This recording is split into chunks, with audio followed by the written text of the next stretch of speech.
All right. Ladies and gentlemen, I would like to extend to you all an extremely warm welcome to the official launch of the Greek Australian Film Society.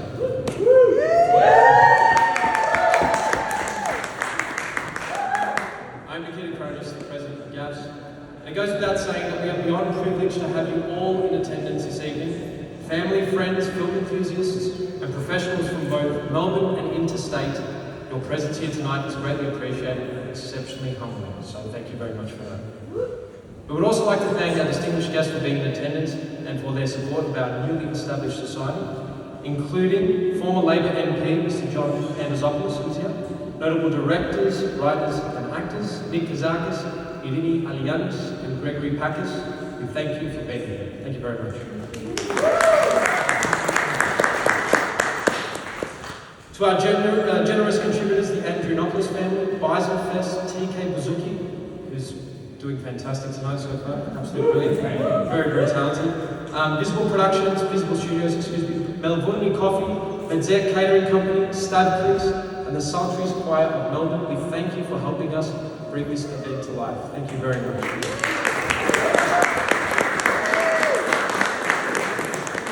And of course, thank you to Sherry and the team at the Attitude Convent for allowing us to host our launch on their absolutely beautiful premises and for being so accommodating throughout this whole process. We sincerely appreciate it.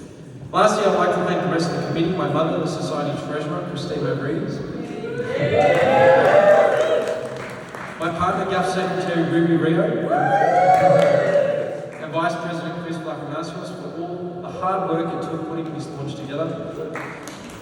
Ruby in particular has been running around like a headless chook for the past few weeks, many late nights, ensuring all the details for this event were up to standard. So thank you, Kukla, for all your hard work, and we really couldn't have done it without you. So thank you.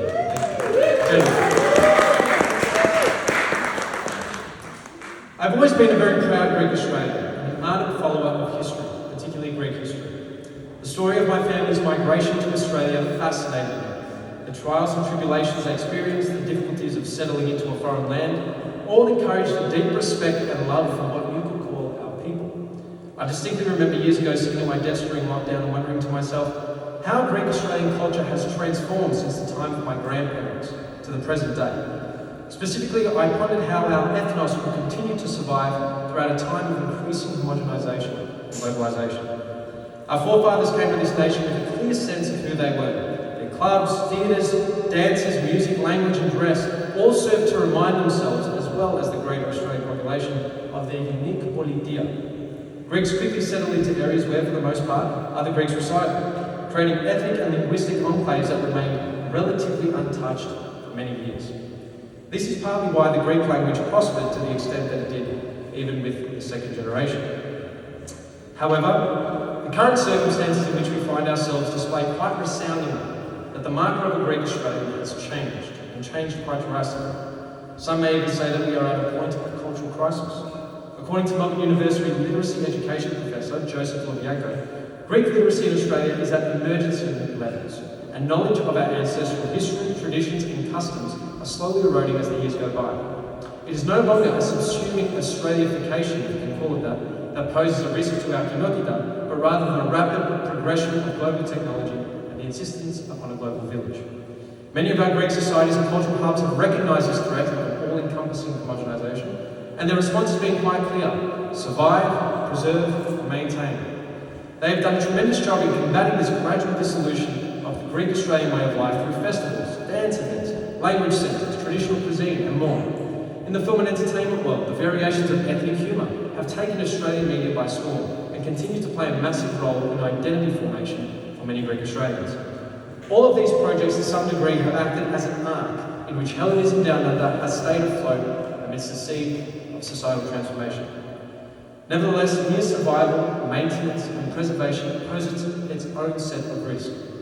It can be said that in times of crisis one must go inward. One must ask the questions that have long been taken for granted. In our case, the questions are staring at us directly in the face. What actually defines a Greek Australian in the modern world? Is it solely the externals of our culture, our quirks, accent, use of certain phrases, how much our mother nags us? Or is it something greater? Who are we? Where do we come from? Where are we going? Our ancient narratives acted as guides that sought to explore these questions in tremendous profundity. Ancient Greek storytelling glorified goodness, truth, and beauty through the works such as the Iliad and the Odyssey. And these stories provided a guiding mythos to Greeks as to where they came from, who they were, and their ultimate destiny.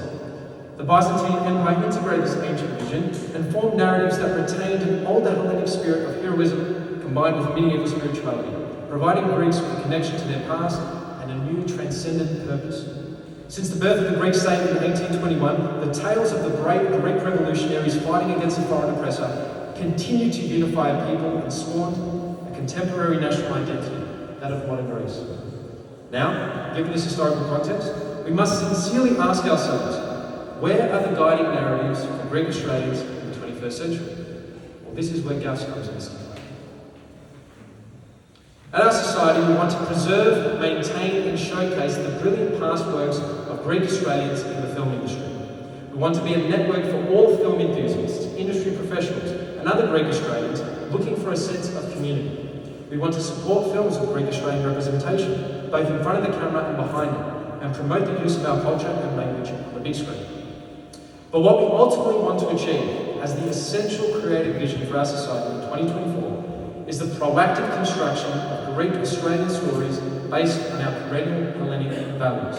Values such as philokia, agape, philoxenia, levendia, and the like. We want to create beautiful, truthful films that not only reflect these principles in their narratives, but perhaps also inspire audiences into adopting these virtues in their daily life.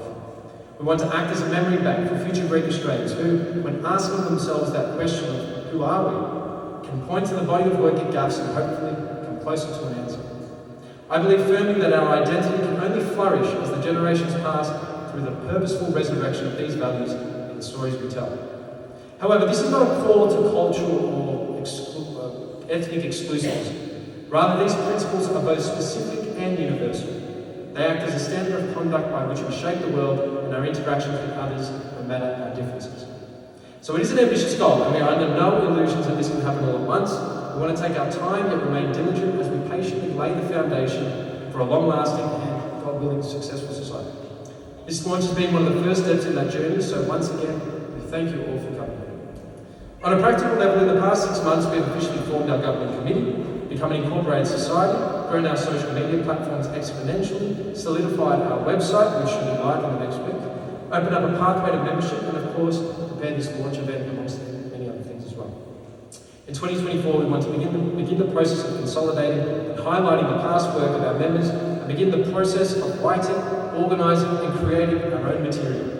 By becoming a member of GAFS, you will have access to exclusive benefits, including discounted and priority access to our film screenings in the future and events, discounts from select affiliated partners, opportunities to network with industry professionals and other GAFS members, both online and in person, opportunities for professional profile listing on our website directory, which will obviously be coming soon, opportunity to engage in society meetings and provide input/suggestions on society decisions, and lastly, the opportunity to creatively collaborate and contribute to GAFS through what we call the categories of engagement.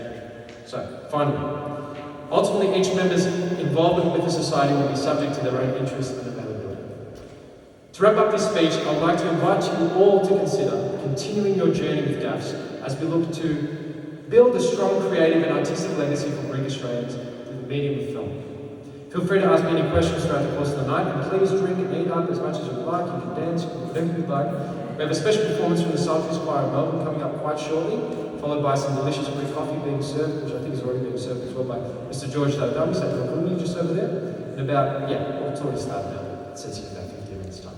Anyway, now I'd like to introduce Nick Kazakis, who is a fantastic director. I mean, his films are just taking off around the world at the moment, specifically the His film Exorcism. Nick is going to say a few words. Thank you, Nick. In the meantime, thank you very much.